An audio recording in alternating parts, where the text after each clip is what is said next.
Bangladesh, too often at the mercy of extreme weather.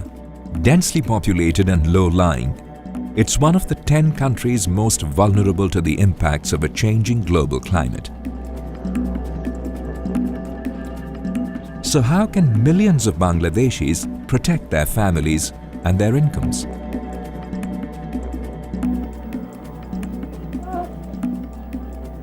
A joint team of academics from Bangladesh and the UK are looking at the impact of climate change on migration. Their research, commissioned by the Bangladesh government, could help provide the answer and shape better public policy. Whenever people are in stress, they do use migration as one of the adaptation tool. In the climate change scenario as well, people are using migration naturally, intuitively. They are just migrating. Rashid Alam Bhuiya is one of the migration researchers. We are traveling with him across Bangladesh to understand what makes it so vulnerable to extreme weather, to meet some of the people who are forced to move and others who are choosing to stay put, and find out if migration could be part of the answer for people in the front line of climate change.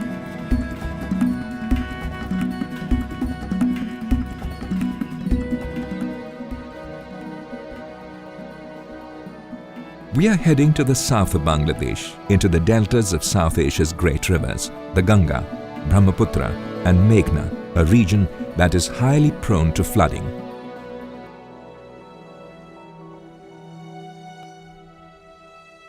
In May 2009, Cyclone Aila hit the coast of Shatkhira, causing a tidal wave that flooded villages and fields with salt water for many months, destroying the livelihoods of nearly 4 million people.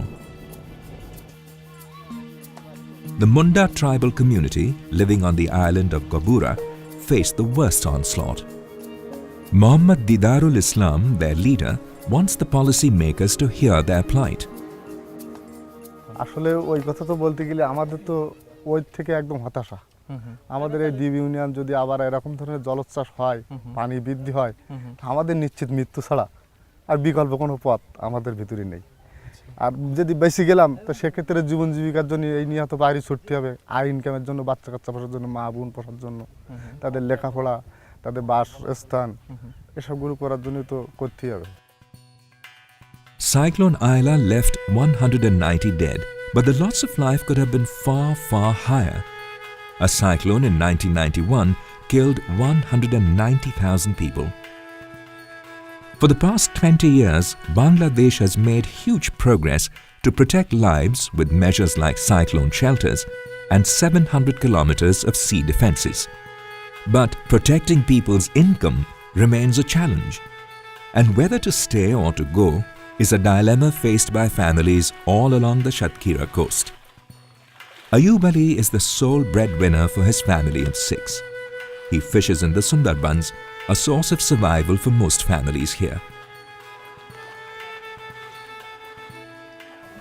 দুই সাত যদি ভালো যায় এক সাথে একটু ঠেকা বাঁধা যায়। হ্যাঁ, আইলার পরে এখন খুব ভয় হয়, দেখা যাচ্ছে আকাশে মেঘ করলে আমরা খুব সতর্কভাবে থাকি। আচ্ছা, দেখা যাচ্ছে আইলার মতন যদি আসে সেইভাবে আমরা এই থাকি। আচ্ছা আচ্ছা। Ayub chose to stay, although it means living with constant fear and hardship.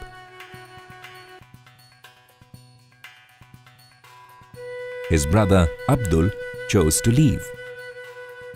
আইলা আসলো, আইলা আসার পরে মানে তো দেশ বুড়ি গেল, যাওয়ার পরে আমার এই বাচ্চা কাচ্চার হলো জ্বর, অসুখ বা গা পাজরা, পানির সমস্যা, খাওয়া দাওয়ায় বা চালির সমস্যা, সব দিকের সমস্যা।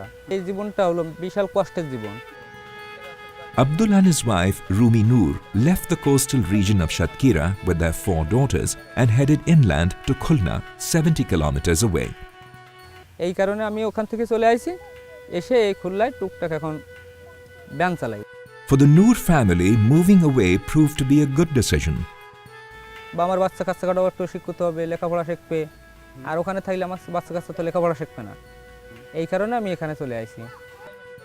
But migration isn't always just as simple as moving out of danger. Migration is a manifestation of many reasons: social, emotional, cultural, individual's attitude. All these contribute to migration decision. And when it comes to climate change, it becomes more complicated. At Dhaka University, Dr. Siddiqui and her team of social scientists have been researching how communities respond when hit by extreme floods and droughts, and how they use different forms of migration to cope.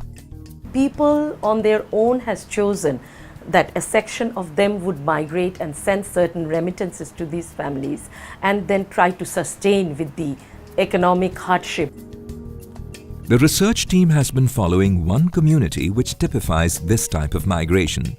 So, we are travelling up to the drought-stricken north of Bangladesh, where breadwinners virtually live on the go and send money back to their families. Rashid's meeting Salahuddin. He used to farm here, but can't make a living from it anymore. His problem started a decade ago when the water table fell sharply and the rains failed. চারদিকে তাকাইলে sir বোঝা যায় যে আপনার সব আকার করছে, এলে তো আপনার কোনো ধান হয় না। ধান হলে এক আধটা ধান হয় স্যার, তো এলে না হয় ধরে। তো এবারকার ধরেন যে যেভাবে হোক সংসার তো চালাইতে হবে। এখন এই ধান ধরেন যে 2-4 বছর থেকে পানিটা নিয়ে দিকে ভালো মতন হয় না। তারপরে ধরেন যে কি এখন করছে, যে যা পাচ্ছে করছে। এখন তারপরও না হলে এখন বাধ্যতামূলক ঢাকা যেছে খাটতে। There's no work for the men here. The only way to feed their families is to find jobs in the city.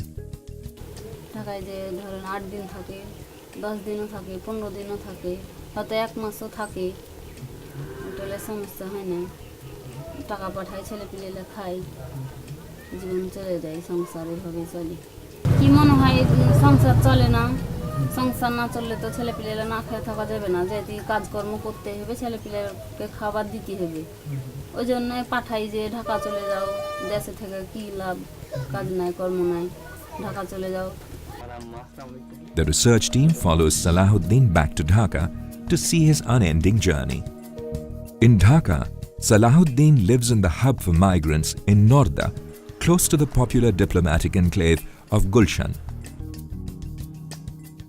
Here he's one of the 500,000 rickshaw pullers who help keep the city moving. খুব ছোট থাকতে আমি আসছিলাম ঢাকাতে রিক্সা চালাতে, 10-11 বছর ধরে। 10-11 বছর। Salahuddin works about 12 to 14 hours a day for at least 20 days without a break. The economics are simple. For Salahuddin to make any money for his family, he must first pay 100 taka, $1.25, for the rental of the rickshaw, and then another 100 taka, or $1.25, for his stay and food. Whatever he makes above this is what he takes back home. খুব কষ্ট তো আমরা জীবন যাপন 15 দিন রিকশা চালায় আপনার কত থাকে আয় সব খরচ টরচ বাদ দিয়ে? 3000 ধরে। 3000 টাকা থাকে। Once he feels he has collected enough money, he starts his monthly journey from his village to the city and back. So, migration, not just a reaction to climate change, but a coping mechanism that people undertake intuitively and creatively, often without any external support. Dr. Siddiqui thinks it's one way that communities are coping, which so far has not received the attention it deserves. Government so far is not looking at migration. Rather, government is thinking that all their interventions are targeted towards so that people don't move from the area. I think donor community also by and large think in that direction. And that is where we come in, that don't think of migration as a threat. Think of migration as one of the strategy that can help people to cope under a changed situation where climate stresses are making their lives difficult. This lack of government support is a problem for people like Salahuddin. In Bangladesh, policies promote international migration, not internal movement. Internal migrants who come from rural areas to large cities like Dhaka have no official status. It means they tend to live in the very worst housing and can only access jobs in the informal sector. With no official recognition, they are especially vulnerable to exploitation by unscrupulous employers. This is one reason why Salahuddin's friend Ziaul Rahman, who has been migrating for 15 years, juggles 2 jobs. The first as a rickshaw puller and the other as a mason in one of Dhaka's suburbs. আমি রাজমিস্ত্রির কাজ করি, কিন্তু রাজমিস্ত্রির কাজের মধ্যে আর একটা সমস্যা আছে যে নিয়মিত টাকা পয়সা লেনদেনটা ঠিকমতো হয় না। যদি নিয়মিত পরিশ্রম রোজগার করতে পাই তাহলে মোটামুটি ভালোই চলে, আর নইলে তো যে কয়েকদিন বসে থাকি ওটা তখন ঘাটতি যায়, তাই আমি মাঝে মধ্যে রিক্সা চালাই। আমার একটু আল্লাহ ভাগ্যের পরিবর্তন করলে আমি ওই দেশের দিকে কৃষি কাজের সাথে জড়িয়ে থাকি। So what does the government think is the way ahead? I think it's a very timely study. Since we are the worst victims, Bangladesh also feel the urges of migration policy to secure those peoples who are the worst victims of climate change. We badly in need of formulating such policies related to migration or climate change induced migration. So megacity development takes into account that these people should have their right, their work conditions should be in a better position, minimum wage should be ensured, and all these can be done through preparing an internal migration policy and then following it up with the employers. So everywhere certain order, certain type of rights protection mechanism we would like to see out of this research.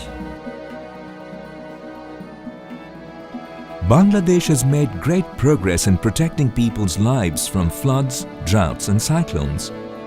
But the economic impacts of disasters on livelihoods continue to be huge.